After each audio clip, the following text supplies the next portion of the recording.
Have you been presented with an opportunity and thought, no, that's too risky? I'm going to stick with the status quo, what I already know. Maybe you haven't stopped to think that you're actually taking the far more risky option by staying the same. In today's podcast, we look at why the status quo is often the more risky option.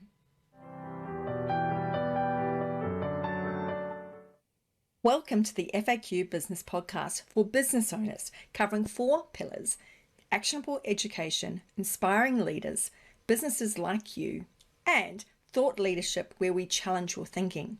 Hosted by myself, Jane Tweedy, I'm founder and lead trainer of FAQ Business Training, where we want to avoid you getting ripped off or ripping yourself off. We'll feature an amazing diversity of guests with lots to educate and inspire you. Let's jump into today's episode of the FAQ Business Podcast. Hi, I'm Jane Tweedy and I am the host of the FAQ Business Podcast. Today's episode is about the status quo and why it is often the more risky option. There is an old saying that the only things certain in life were death and taxes. I beg to differ. I think the only things certain in life are death, taxes, and change. We are aware there's been an industrial revolution, and we're sort of going through more of a tech side of that industrial revolution now, and we're even moving to things like artificial intelligence. Things are disrupting many sectors. Things come in to innovate and change. Things like LawPath come in and create documents that are available for people to download cheaply and easily. Sure, they're not going to be as good as a lawyer, but are they going to get you most of the way there? Yeah, maybe. And that is where things are changing. So we can either be the one complaining and arcing up about the stuff, or we can be the one going, okay, how can we understand how that's going to impact our business? How can we work with it and maybe not against it? So let's go back. The old horse and cart. That was the mode of transport for people back in the 1700s and the 1800s. But in the late 1800s, there was this invention, the motorcar. And the motorcar became a thing that was powered by an engine that had been developed in the 1600s. That was a gas combustion engine. This allowed the car to work. And so in the late 1800s, the horse and cart was starting to be taken over by the motor car. And then, of course, what happens is the motor car, we just now call it the car. And the car is still continuing to evolve a little bit. But you look at it, a large part of it is that core that was developed in the late 1800s. Because you had so many people with horses that needed horseshoes. Now, you might have gone, I'm going to stay the same. I'm going to stay in this. My son is going to come into my business and be a blacksmith like me. Maybe your son should have been going into the automotive industry and becoming an apprentice mechanic. That would have been a better option for them.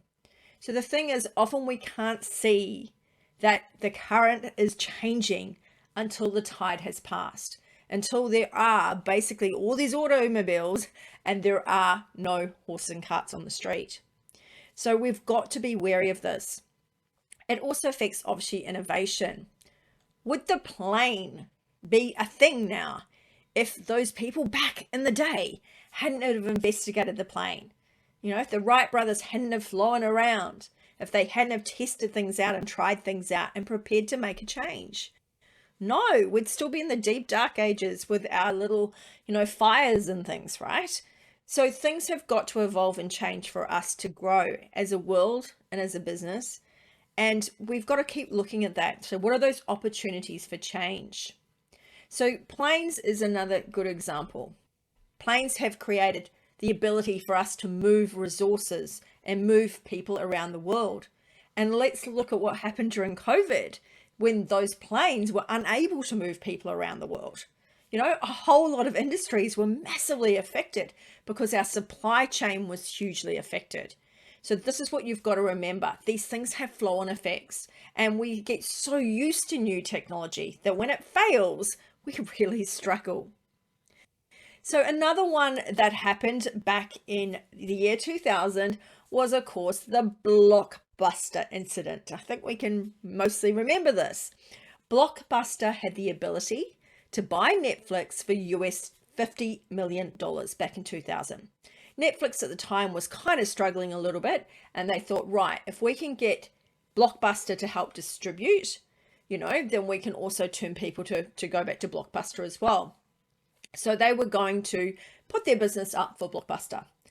Blockbuster's CEO at the time, John Antioco, excuse my pronunciation of his name, was the CEO at the time, and he basically laughed them out the room. He just thought it was a joke, and he basically shooed them out, go away. One of the main reasons Blockbuster didn't like the Netflix model, the streaming model, because it was looking at streaming options. One of the issues it had with the Netflix model was that they made most of their money on late fees. So you remember, for those of you that are old enough, the old days when we had to go to the video store and we'd hire a video. The video might have only been a 24-hour hire, a 3-day hire, or a 7-day hire, depending on, how new it was. So for the overnight Blockbuster kind of new release, you had 1 day to return it. If you didn't return that Blockbuster new release within that 1-day period, you got quite a big fine for not doing so. And each day it wasn't returned, the fine went up. So this is where you've got to go, okay. Blockbuster was saying, yeah, this is going to cut some of our revenue, but it was not looking at where the world was going. The people were looking at things on their phones, on their iPads, on their devices. They didn't want to be confined to have to wait to go to the video shop to see that release. They wanted to just be able to go on their phone, on their iPad, and pull it up. So they made a major mistake. And as we all know, Blockbuster went out of business and Netflix became a roaring success.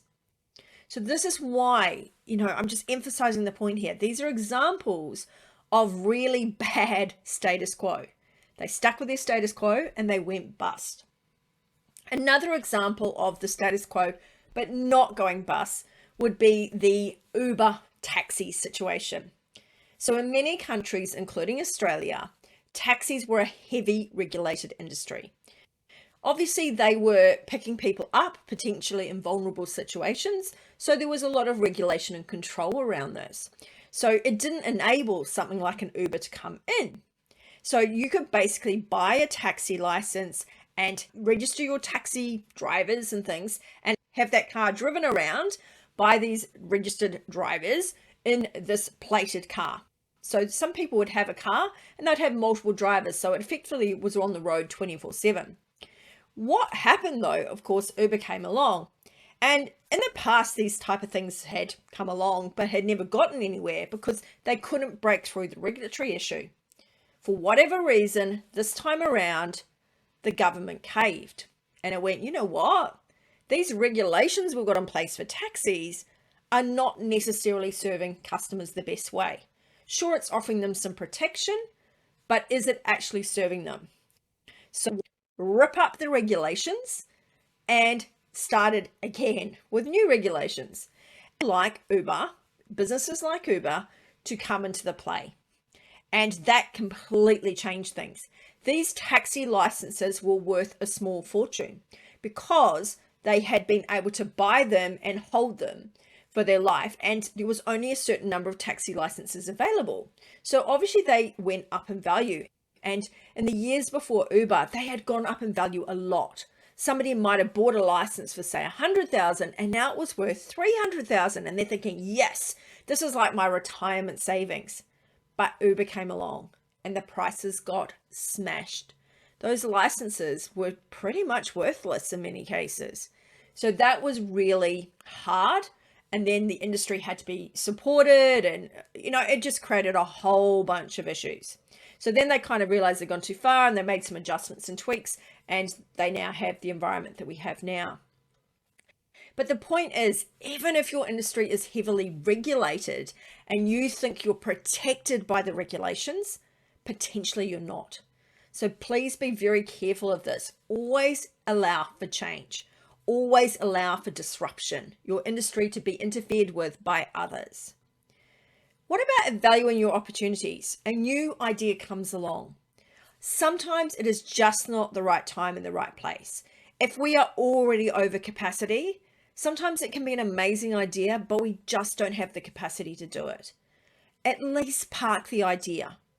I have a system, Trello, that I use, and I have different ideas at different stages, and I do park them there because I like them out of my head, because my head is full of ideas, and I like to park them. Trello, where every now and then I can go and check my lists and see what ideas did I have that I want to look back into. So the thing is, you will never be ready. Well, many of you will never be ready for an opportunity to hit you. You will always have an excuse. And it may just be simply because we love what we do. We don't want to change it. But as I've said, too many things can come along that can force you into this change. Sometimes we do need to take a bit of a leap of faith that, you know what, it's not as bad as we might think. This thing might be the next amazing thing, and some leap through and push through that terror that can face us. Maybe we're thinking we don't know enough. You know what a fail is? A fail is a first attempt in learning. Fail. Therefore, a fail is just trying something and seeing whether it works. And if it does, we learn from the things that worked. But you know what? We learn more from things that don't work. Things that hurt us, things that cost us money. They are the things we remember more. So a fail is a first attempt in learning. Okay, don't make it the 15th attempt in learning or the 500th attempt in learning unless you've made changes along the way. Because repeating the same thing over and over again, haven't we heard that before? That's a sign of going psycho. Just remember that. So always learn and evolve, learn and evolve, learn and evolve. And if we do that, honestly, those attempts in learning become amazing learnings for us, and we end up with the most amazing product end of it. So make sure you at least consider investigating the issue further. Whether you can't do it right now, if you just don't have the capacity right now, that's fine. I get the overwhelm. Been there, done that. But we need to at least, like I said, park it to remind ourselves to come back to it later. We don't want to be, completely surprised when something happens. One of my clients actually looked at telehealth before it became a thing with COVID.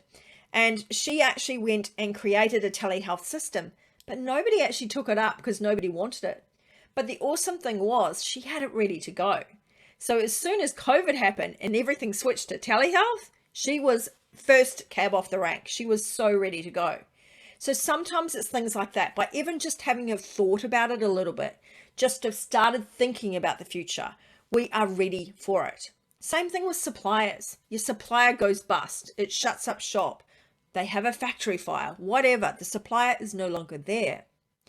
If you have at least done some research on who backup suppliers would be, you're going to be further away than having to go, oh no, my supplier, what do I do now? And then go through all that despair and freak out phase, because you'll actually be part of the way there, or even the whole way there. You already have them ready to go. You literally just have to sign a contract and off you go. One of the biggest issues about changing and about moving away from the status quo is that we fear the unknown. Okay, so we know what we know and we feel comfortable with that. We're in our comfort zone. You know what? You don't really grow in your comfort zone. We have our comfort zone, but then we have the growth zone. So we want to move ourselves out into the growth zone. So don't be afraid of getting into that growth zone. What that might mean is you're probably, when you're thinking of a new idea and you're anti it, you're probably focusing on the risks, the uncertainties, and the negatives. What about also focusing on the positives? What good things could this opportunity bring? Likewise, on the flip side, when we're looking at what we know, status quo, instead of just focusing on the benefits and what we know, focus on the risks. What happens if this happens? And then suddenly horse and cart aren't the in thing. What happens if cars take off? What happens if streaming takes off and people don't come to a video shop? So my question for you in regards to change, can you afford not to change? At least to investigate it further. Don't be like the taxis, the Blockbusters, or the horse and carts of this world. Please make sure you look into opportunities and consider whether they really are right for you. Maybe they're right to park for later, or maybe they genuinely aren't the right opportunity for you. But the status quo, please do not think that the status quo is the low risk. Status quo is often the riskiest option. Just look at Blockbuster. Thank you for listening in today. I hope this has sparked a bit of thinking on your behalf so that when new opportunities present themselves, that you actually consider them more fully and don't just stick in your comfort zone. On our podcast, we do like to have thought leadership episodes, and this has been one of them today. Thank you for listening in. I'm Jane Tweedy, your host of the FAQ Business Podcast, and I would love to have you subscribe and hear from us again soon. Catch you later. Thank you for listening to today's episode of the FAQ Business Podcast. Available on all good podcast services, you can subscribe today via faqbusinesspodcast.com.au. Subscribe, follow, share, and where able, review our podcast. We look forward to inspiring and educating you again on the FAQ Business Podcast.